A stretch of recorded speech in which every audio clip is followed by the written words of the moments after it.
The existence of any object in the universe demands the existence of a God who created that object. Now, that might be a rather controversial statement, and it might not seem to make a lot of sense yet. But we hope you'll stick around and listen to what we mean when we say that. Welcome to the Gospel Call podcast, brought to you by the Purcellville Church of Christ. As we've been discussing, we think it's very important that we prove the existence of God. If you haven't gotten to listen to our previous podcast about the epistemology concerning that, we encourage you to go ahead and listen to that right now. For those of you who are still here, we'd like to get into the first proof for the existence of God. As we discussed in our previous podcast, if you have proof for something, then it doesn't really matter how much you have, because proof means with certainty that it must be true. We don't need 3 proofs for the existence of God, but we have 3. All we really need is the one, and we're going to be going over these proofs one at a time. The first proof for the existence of God is known as the cosmological argument. Don't worry, there's not going to be a test. You don't have to remember that word for it. You just have to remember it as the argument from cause and effect. Precisely spoken, it goes something like this. A, if it's the case that there is a contingent being within the universe, then there must be a non-contingent originator. B, there are contingent beings within the universe. C, therefore, there must be a non-contingent originator. From there, we can extrapolate that the only thing with enough power to be non-contingent would be God. So a lot was just said there, and that's the philosophically precise way of putting the argument. I bet it didn't make a lot of sense, though, unless you happen to be familiar with the argument already. So let's go ahead and break down its parts. The existence of a contingent being demands the existence of a non-contingent being. What is a contingent being? Well, with a being, we simply mean an object or something that can be observed. You are a being, your dog's a being, I'm a being, my watch is a being. Anything for our purposes that is in existence is considered a being. Contingent or non-contingent refers to whether or not it requires something else to exist. Let's take my desk, for example. It is a being, and it is a contingent being. What makes it a contingent being? It requires something else to exist. My desk requires something else to exist. It required somebody to put it together, and it also required the raw material. So when we look at just about everything around us, we can observe that they are largely contingent beings. In fact, I would go so far as to say, as anything you can observe, look around where you are right now, pick out anything. Absolutely everything you see around you requires something else to exist. We mentioned my desk already, which required raw material and wood to exist. You could look at a living creature and realize that in order for it to exist, its parents must also either exist or have existed. If you're looking at something that's living that's not a creature, like a plant, it still requires something else to exist. So here's a challenge for you. Try to find something right now that doesn't require something else in order to exist. Can't point to yourself. Can't point to whatever device you're listening to this podcast on. Can't point to the building around you. Can't even point to something like water, which, although we might not be as familiar with the origin of it as other objects, we do realize it requires something else to exist. Here's the issue. Those things that are necessary for the objects that you can see around you to exist, they are also contingent beings. Consider my desk once again. It's a wooden desk, so in order for this desk to exist, it had to come from a tree. But then that tree also required something else in order to exist. Whatever example of an object you can find around you right now has the exact same problem. Let's say you took, for an example, a person around you. Well, we realized they required their parents to exist. But then they also required their parents to exist. And every single object that we can see around us has this same problem. Because everything requires something else to exist. And just about everything we can point to, the thing that created it or is the reason why it exists, it also needs something to create it or be the reason that it exists. So with the desk, we have a tree that is necessary to make the desk. But where did that tree come from? Well, we all know the answer to that. Another tree. Now, let's start an imaginary chain here, where at the very end of it we have my desk.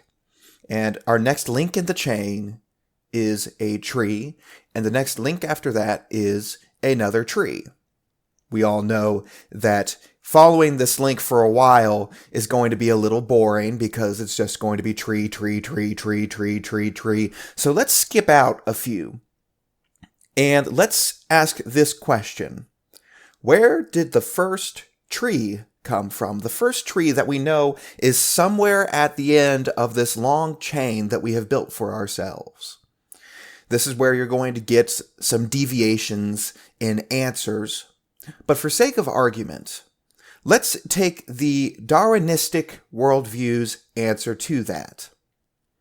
The answer from the Darwinistic worldview is that the first tree came from a plant that was very similar to a tree in the process of evolution. And if you want to follow the chain and ask yourself, well, where did this first tree-like plant come from?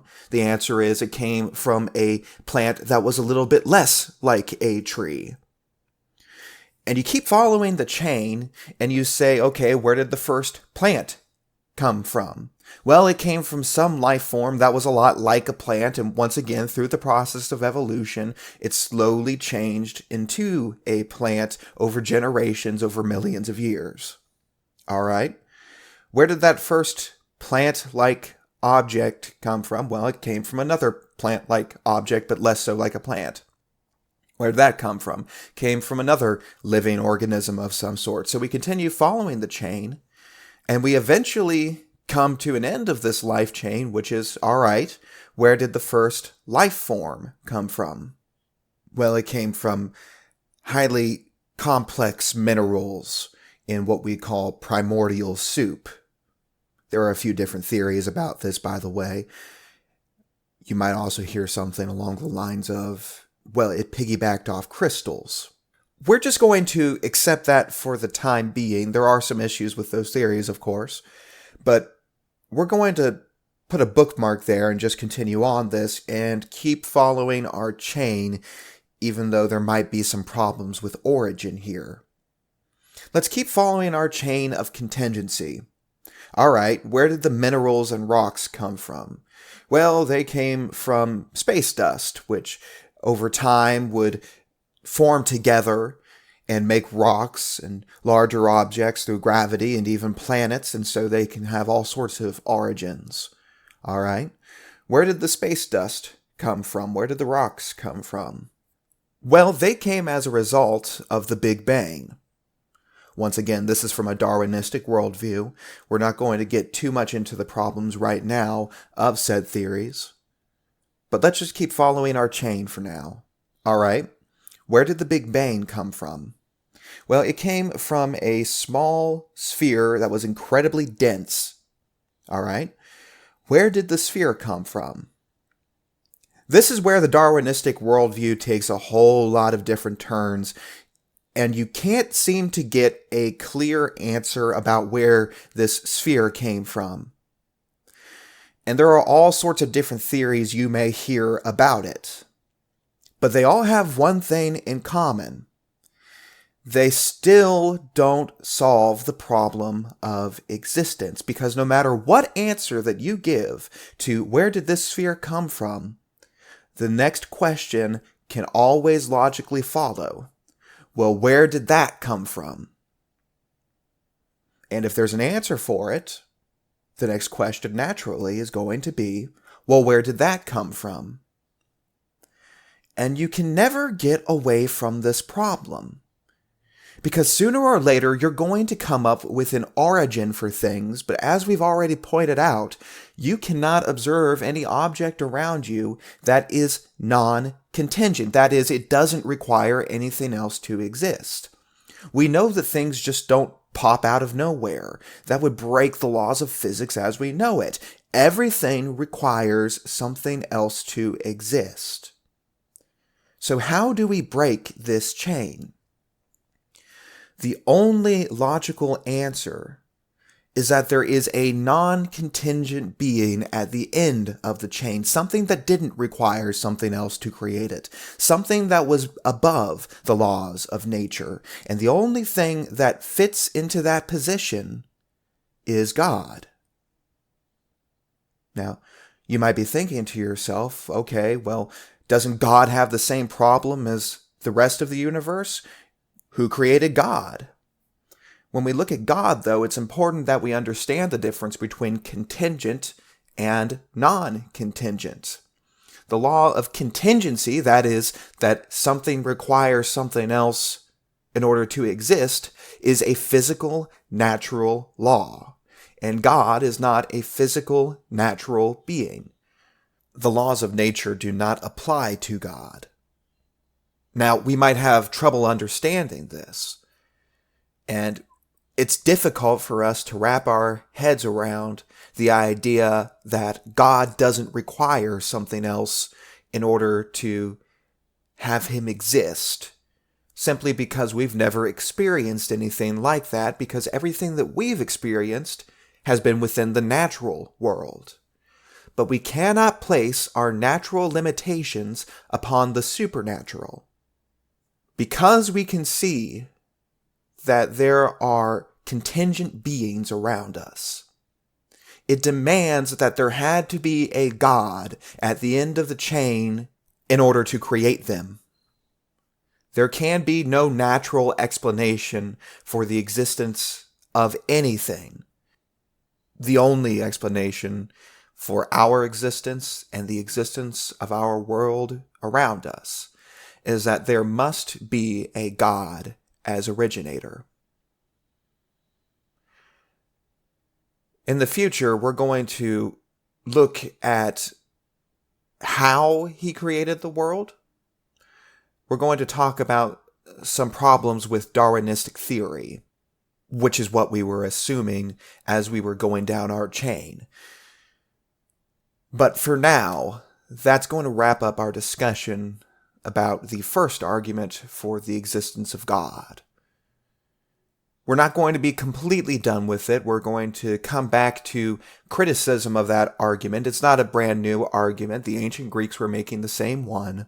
It still holds today, but it's not a new argument. We're going to come back to that in the near future. But if you have any questions or you'd like to discuss, we certainly don't want to stop you from doing that, and we encourage you to write into us at thegospelcallpodcast@gmail.com. That's thegospelcallpodcast, all one word, @gmail.com. We hope that you'll tune in for our next episode where we'll talk about the teleological argument for the existence of God. I'm DJ Kessinger for the Purcellville Church of Christ. Thank you so much for listening.